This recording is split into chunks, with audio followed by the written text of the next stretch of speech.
Welcome back to this lecture, and in this lecture we are going to talking about if, else and else if statement. So let's just see that how this if else statements work.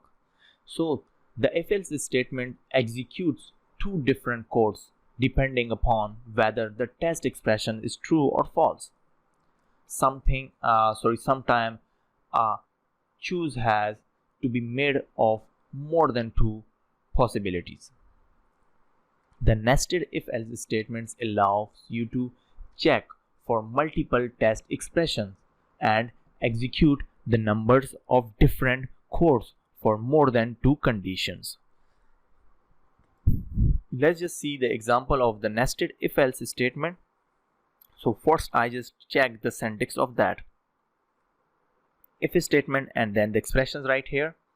Then we have the more than one expressions, so we just simply use else if. So else if is the keyword here, and then the expression number 1 right here, expression number 2 right here, and then else if expression number 3, and then we just go to the else statement. So this is our first expression, second, third and the fourth expression. If this statement is true, so it will execute these block of code. If this is false, so it will go to the else if, then else if, and then else. So it will check the statement like sequence wise, first, second, third. If it's find the true statement, so it will execute any of the true statement from this code. Now just see the example of that. So here I just copy this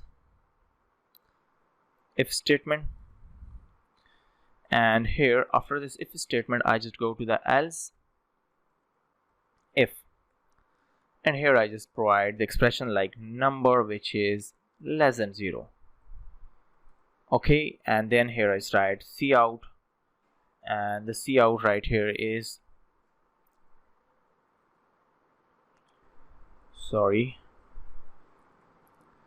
and here I write you enter a negative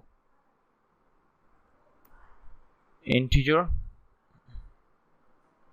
and then I just write number and then end line.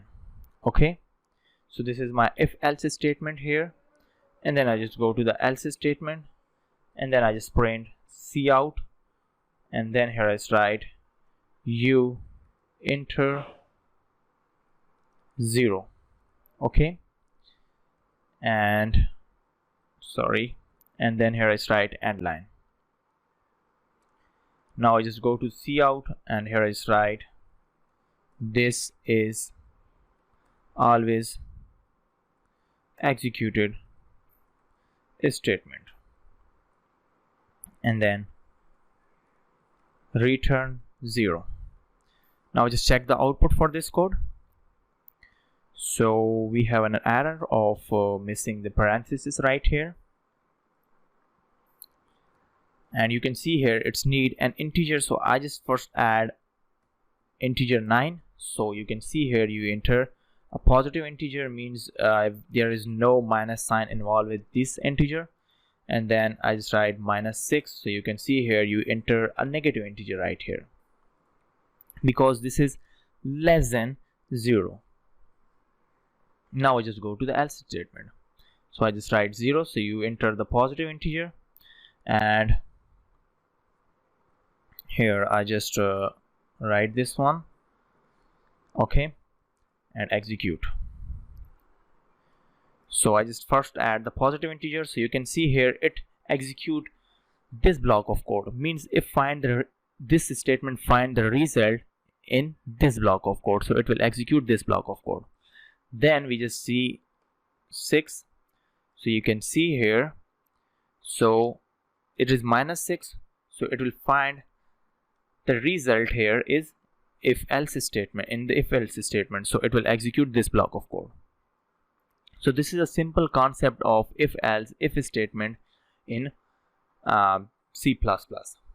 If you find any of the problem regarding to this lecture or regarding to this nested if else statement or our this if statements, because we are just using these if else statements in our next lectures. So this is very important to make your concept right here. So if you find any of the problem regarding to these lectures, so please let me know. Thanks for watching this lecture.